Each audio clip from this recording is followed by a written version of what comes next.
Bonjour à tous et bienvenue sur cette nouvelle partie qui va opposer Edwin Ziegler-Adams à Carlos Torre Repetto. Cette partie a été jouée en 1920 et si je vous la montre, c'est parce qu'il y a un thème sur cette partie qui est absolument incroyable. Et ce thème, c'est les attaques de pièces lourdes sur les colonnes ouvertes avec pour objectif final le mat du couloir. Donc dit comme ça paraît relativement simple. Vous avez certainement tous eu des parties dans lesquelles vous avez été confronté à ce type de maths et vous pensez qu'il est relativement aisé de le parer et de les voir venir. Eh bien, vous allez voir dans cette partie que ce n'est pas forcément le cas. Donc la partie commence par E4. Alors attendez, parce que du coup l'ordinateur s'est lancé tout seul. Donc il s'est joué E5, cavalier F3, D6.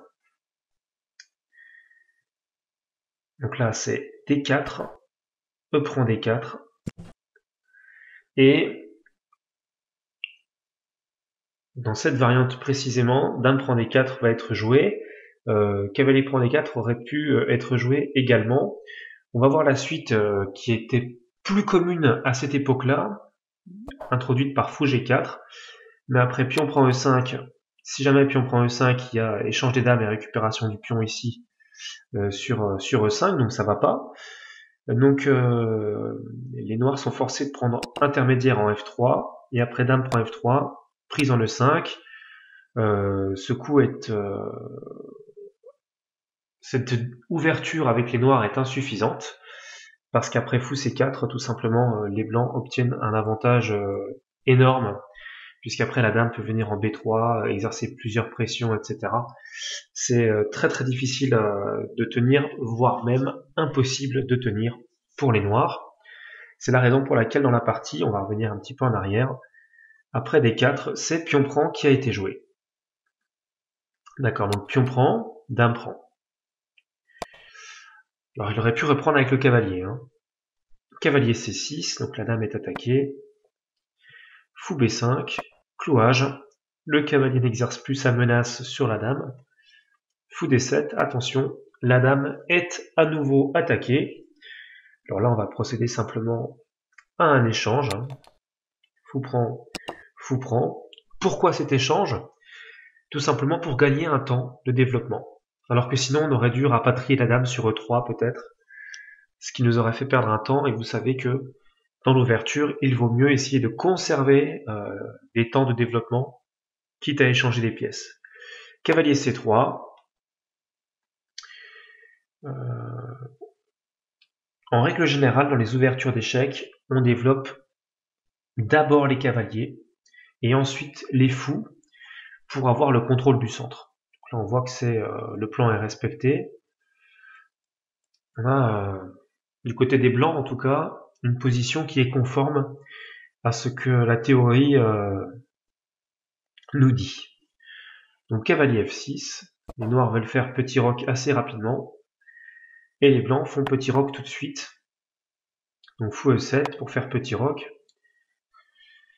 Et là, il y a un coup déjà qui va lancer les hostilités, on va dire. Un coup positionnel intéressant, c'est cavalier D5. Et c'est vrai que l'avantage de ce coup, c'est qu'après la prise, qui est d'ailleurs quasiment forcée, ici, eh bien, les blancs vont pouvoir installer un pion sur D5, et ce pion pourrait faire office d'étau, finalement, dans la position des noirs. Alors, fou prend, E prend, petit roc. Voilà, et on voit que ce fou en E7 n'a simplement plus aucune case de jeu à l'heure actuelle. Donc ça, c'est un problème. Donc les noirs s'en rendent compte. Et après fou G5, joué par les blancs, eh bien,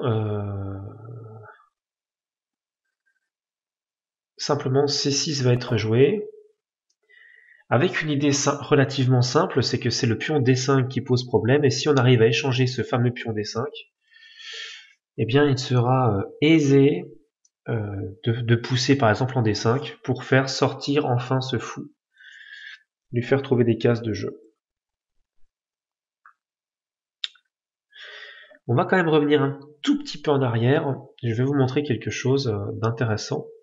Après cavalier D5,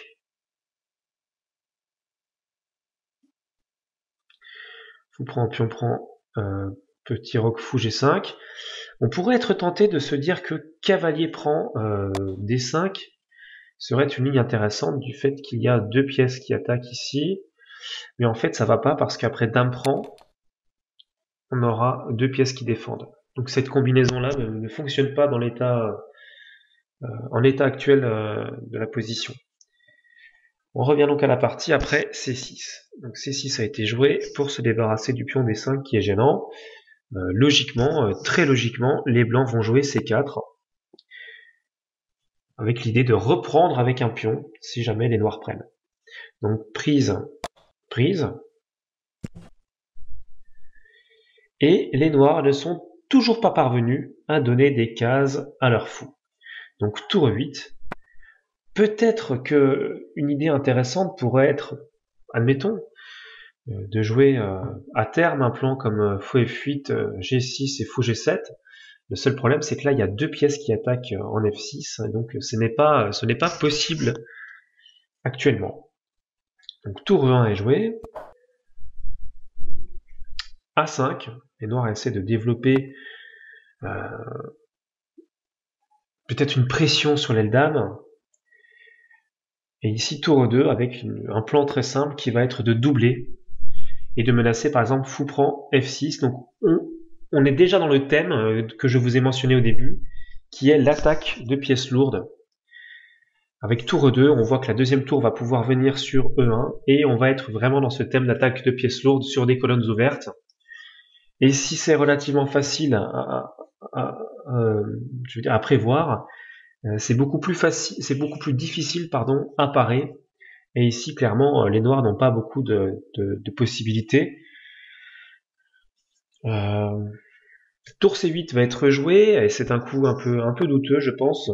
Tour C8, l'idée des noirs, c'est simplement que, comme les blancs vont pouvoir s'emparer de la colonne E, eh bien peut-être que les noirs pourront s'emparer de la colonne C. Voilà, c'est la colonne E contre la colonne C. C'est l'idée. Donc tour AE1, hein, le plan est évident. Et ici, il y a un coup qui est joué, qui est litigieux, qui au départ paraît logique, mais qui, une fois qu'on va voir quelques variantes, va s'avérer être un très mauvais coup. Dame D7. Et dans cette position, il y a un coup extraordinaire à jouer pour les blancs. Un coup qui va introduire une multitude de menaces qui vont s'avérer payantes. Alors, je vous laisse quelques secondes chercher ce coup absolument prodigieux.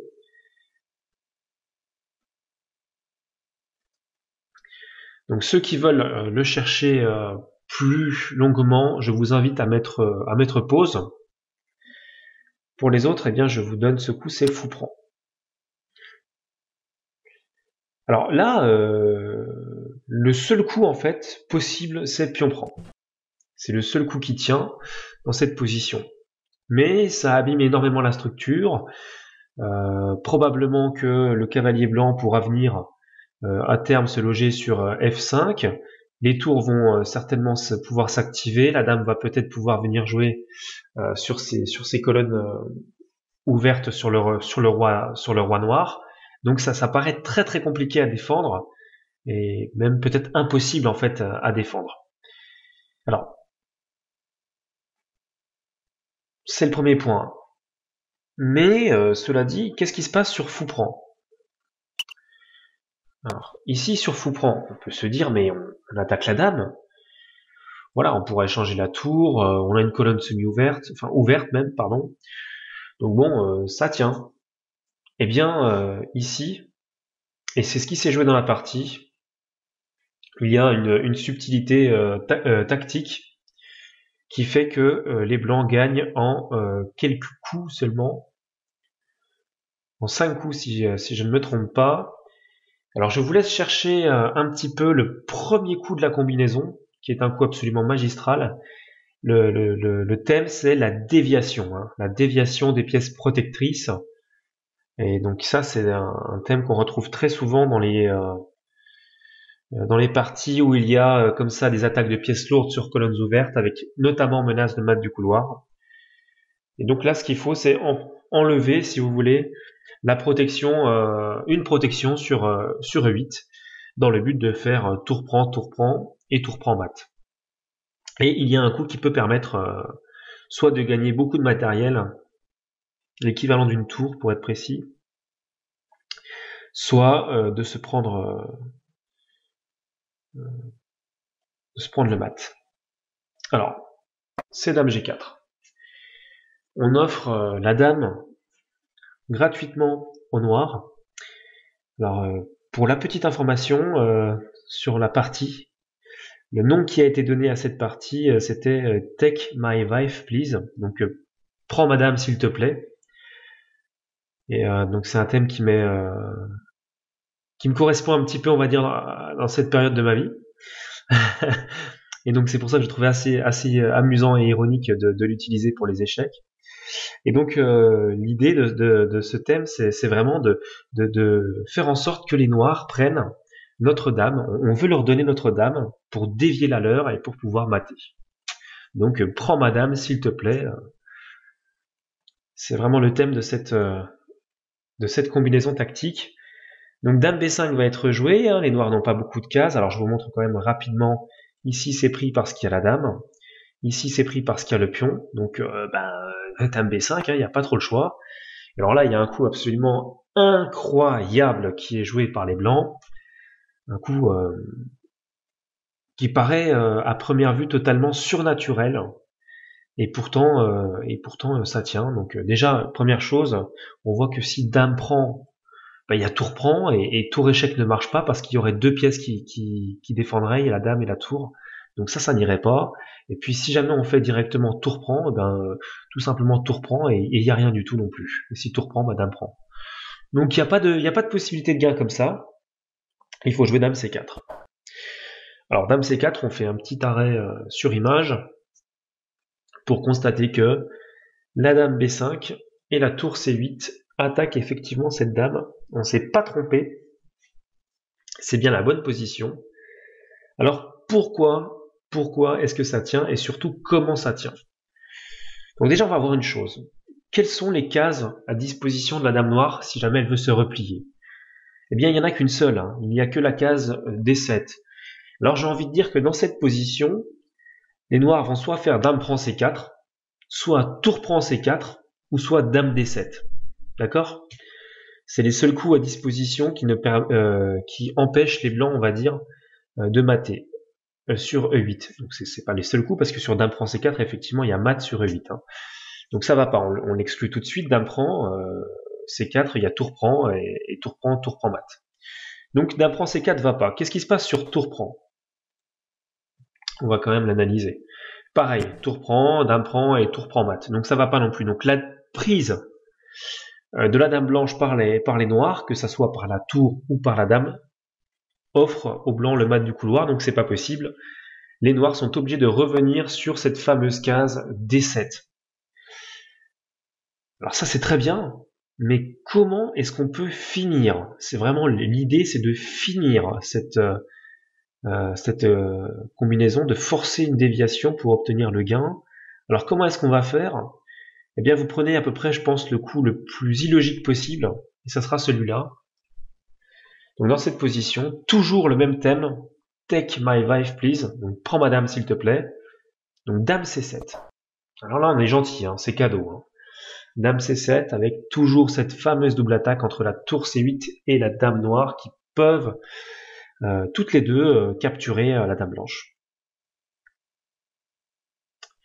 Alors ici, encore une fois, bon, si dame prend, il y a tour prend E8, pardon, tour prend mat. Et si tour prend, exactement de la même manière, il y a tour prend échec, dame prend et tour prend mat.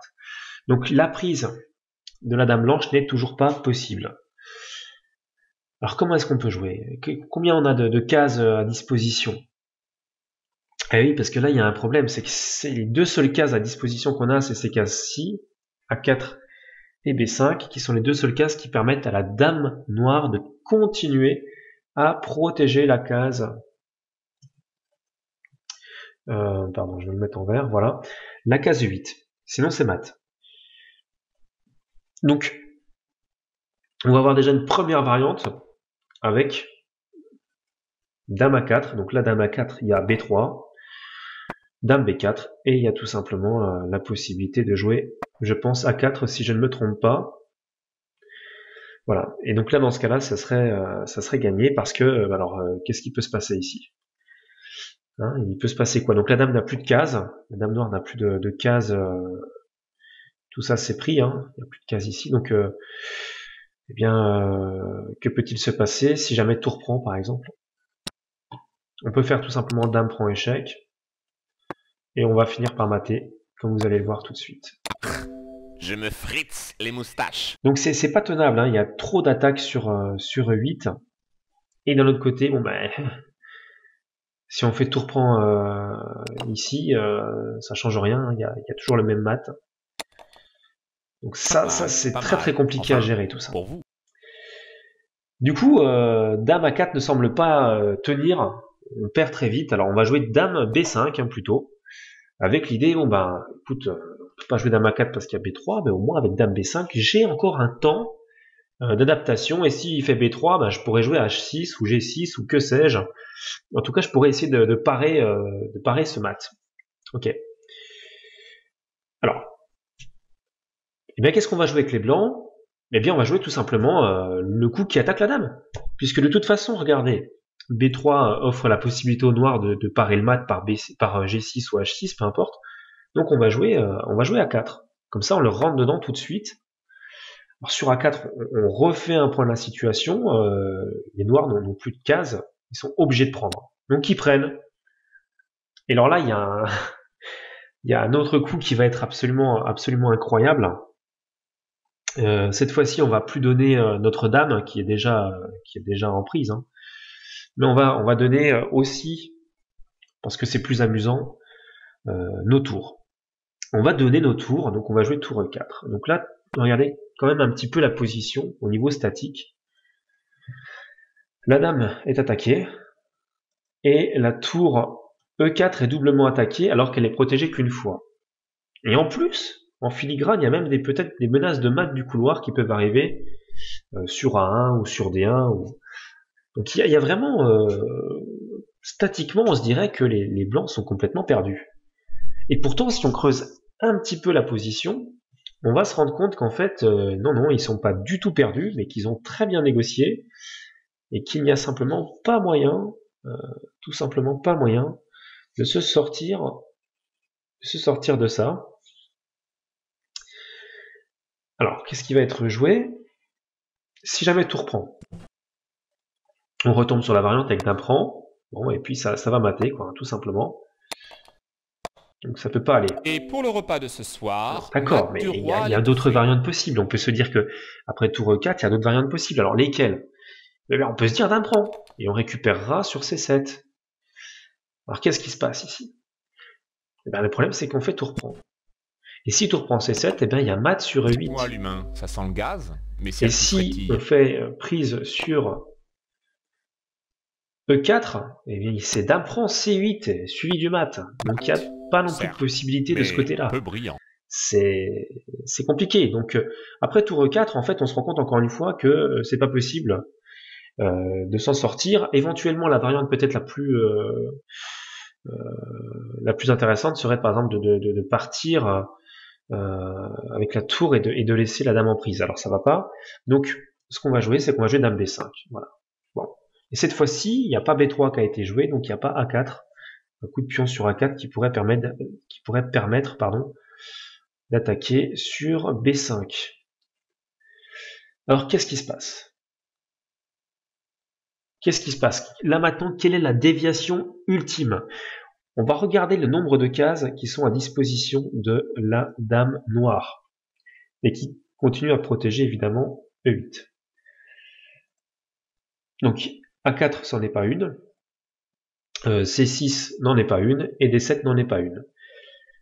Alors ce qu'il faudrait, c'est retirer cette fameuse case B5 et exercer une nouvelle déviation sur le protecteur qu'est la dame noire. Donc on va faire dame prend B7. Et maintenant, on va constater tout simplement que sur dame prend B7, c'est fini. Pourquoi c'est fini? Alors déjà, si dame prend dame, qu'est-ce qui se passe? Tour prend E8, tour prend E8, désir, et tour c'est prend de vous mat. rendre plus fort. Là, c'est terminé. D'accord.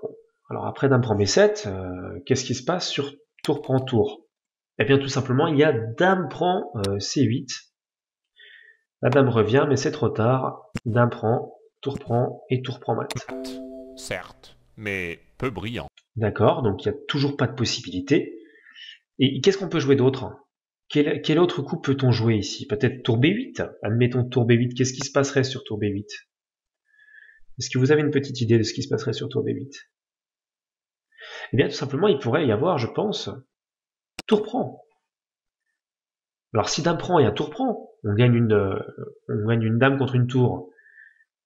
Et si dame, donc voilà, et si tour prend, c'est encore pire. On peut faire dame prend dame, mais il n'y a pas de mat du couloir puisque sur tour prend E1, il y a cavalier prend et le fameux cavalier F3 qui protégeait cette tour en E1. Et donc toute la subtilité de la position, elle est là. Elle est qu'après dame prend B7, toutes les pièces blanches sont placées de façon à ce qu'il ne soit pas possible pour les noirs de se sauver, de trouver une case de repli, tout en permettant d'avoir un temps nécessaire pour pouvoir jouer par exemple H6 ou G6 et pour empêcher donc le mat du couloir qui là est devenu totalement imparable, sauf à donner du matériel, sauf à donner la dame.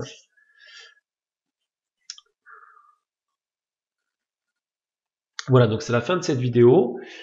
C'est, je pense, une belle démonstration sur les attaques de pièces lourdes sur les colonnes ouvertes, et notamment les attaques de mat avec le mat du couloir. J'espère que ça vous a plu, et quant à moi, eh bien, je vous dis à très bientôt pour de nouvelles vidéos. Portez-vous bien, et à la prochaine. Ciao, ciao.